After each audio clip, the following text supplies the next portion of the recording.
Where are we going today? Kennedy Space Center. Kennedy Space Center. We're going to go check out rockets. We are the Plagowski Five. Just your everyday family of five in a world designed for the average family of four. We are Tammy, Ralph, Danica, Darren, Jaden, and of course our fur baby, Kipper. Here we go. Come join us.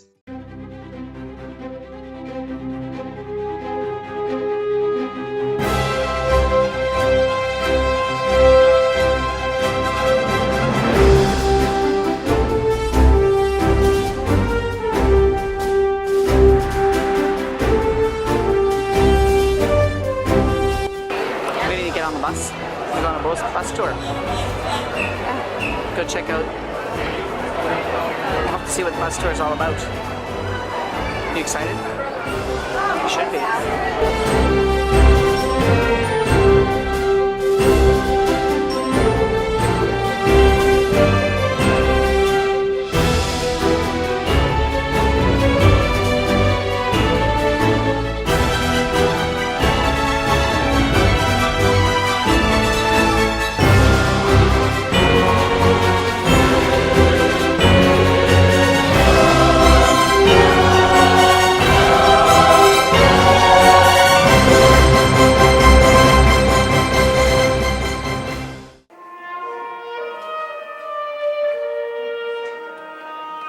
When I was a kid, I used to dream about flying through space. Every week on TV, I'd watch my heroes as they jumped into rocket ships and took to the sky. And I wanted to be like them. They had courage, imagination, and no problem ever stood in their way for long. You know, in the end, when we actually did send men into space, it turned out that those were exactly the qualities it took. I'm John Hudson. This is Pad 39 of the Kennedy Space Center. I was a launch controller here when from this very spot, man took off to fly to the moon. It was a journey that began 12 years before that rocket ever left the ground. And it started on the other side of the world. Back then, we were one of two superpowers that always seemed to be on the edge of a terrible war. In 1957, the Soviet Union launched the first ever man-made satellite into Earth orbit. They called it Sputnik, which means traveling companion. And in a world where peace hung in a delicate balance, it seemed to create a dangerous advantage. Every ham radio operator in America could hear it beeping. People were afraid. Were the Soviets looking down on us? Watching us? If they could make a satellite pass over our cities, could they do the same with a bomb? Our own space program kicked into high gear, and less than 2 months later, we were ready to launch our own satellite.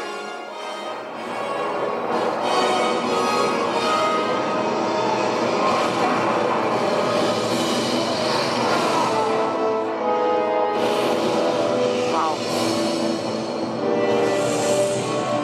It was being called the Space Race, and we were running a distant second.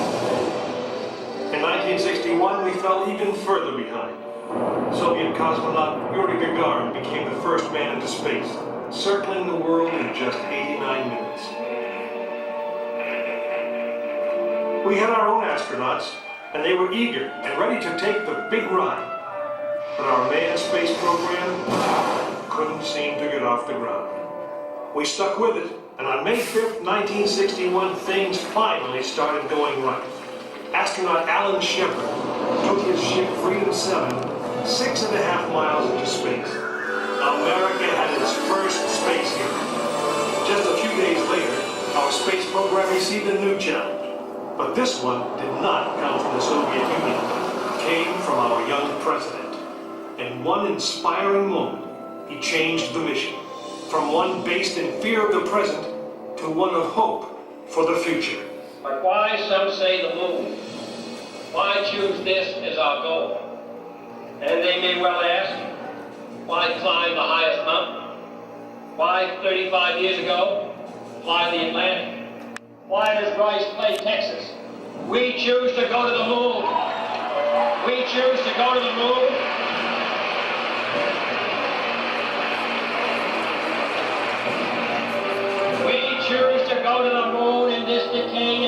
other things, not because they are easy, but because they are hard.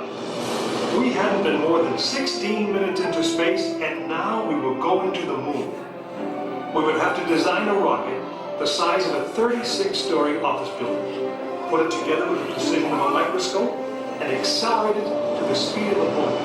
Then we would have to guide it to a moving target 250,000 miles away. Many people thought it was an impossible dream, but 400,000 of us set about making that dream a reality. It would be the longest, most hazardous voyage that any man had dared to attempt. But step by step, mission by mission, we orbited the Earth, perfecting the skills and technologies we would need on this incredible journey. Our astronauts practiced maneuvering, docking, and the 1,000 other tasks that would comprise the moon mission. We created new alloys, lighter and stronger than anything seen before. We designed communication systems that would be reliable over the vast distances. And behind it all, we tried to perfect the rocket that would be powerful enough to punch out of Earth orbit and take us to the moon.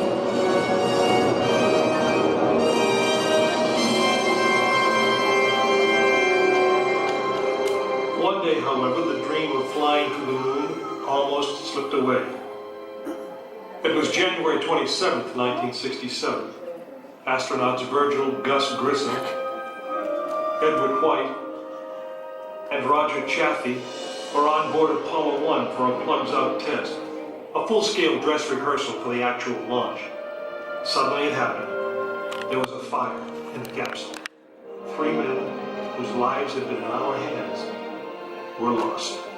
Surely the opening vistas of space promise high costs and hardships, as well as high reward. But this country of the United States was not built by those who waited and rested and wished to look behind them.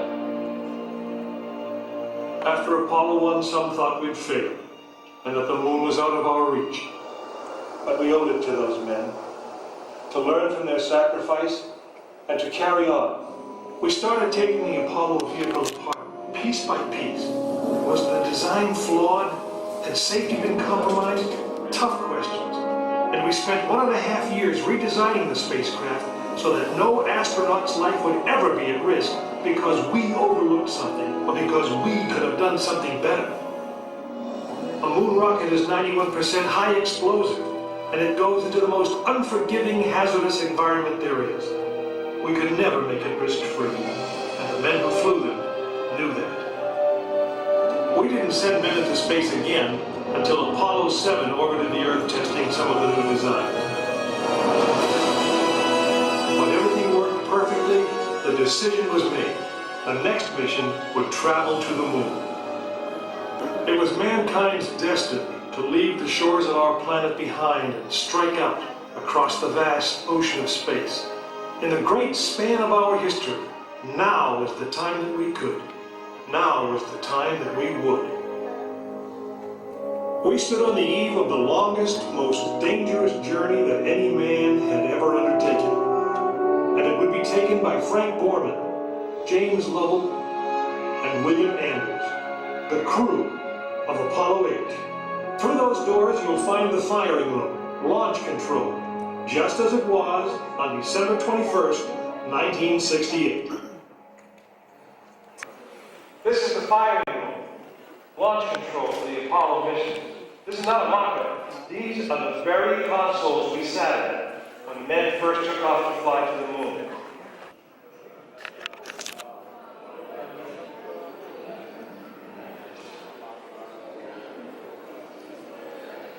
You are now in the final minutes before the launch of Apollo 8. Right here, where it actually happened. TDSS, verify go launch. TDSC, verify go launch. TDSC, verify go launch. Verify go launch. Verify go launch. DMO, verify go launch. Civic jet power. Attention all personnel. The countdown clock will start on my mark at T-minus 3 minutes. 3, 2, 1, mark. This is launch control. T-minus 3 minutes and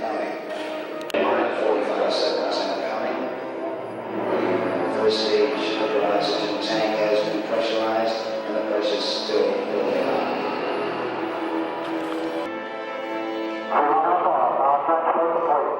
We have the power transfer. We're now on the flight batteries within the launch vehicle. 20 seconds on our steps. We are still to go at this time. 15, 16, 14, 13, 12, 11, 10.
So here we are looking at the Saturn rocket here. Unbelievable how big this is. Danica's going under. How huge this is. Wow. The moon here. You can touch a piece of a lunar fragment. Go underneath and touch it. It's the moon. I feel like, oh, it feels so toxic. I don't feel like anything except for rock.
Shuttle Atlantis Nope. with Canada Arm.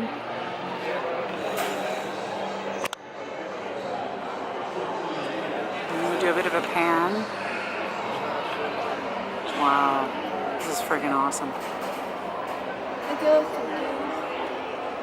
So awesome. It's awesome. Yeah. These are the space. My favorite place. On behalf of KSD launch teams past and present, we salute the entire astronaut corps. Have an excellent mission and Godspeed. 2, 1, 0, and liftoff. The final liftoff of Atlantis on the shoulders of the Space Shuttle. America will continue the dream. Hey, good morning, Houston, and to the great folks at the Kennedy Space Center who've cared for these vehicles for the last 30 years, a special good morning to you.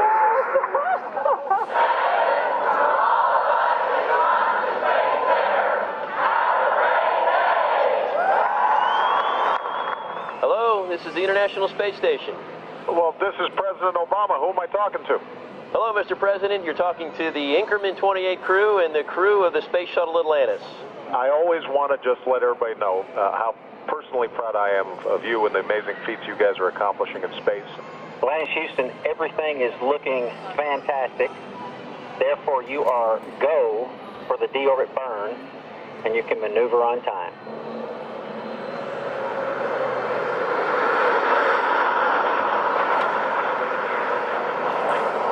Having fired the imagination of a generation, a ship like no other, its place in history secured, the Space Shuttle pulls into port for the last time. Its voyage at an end.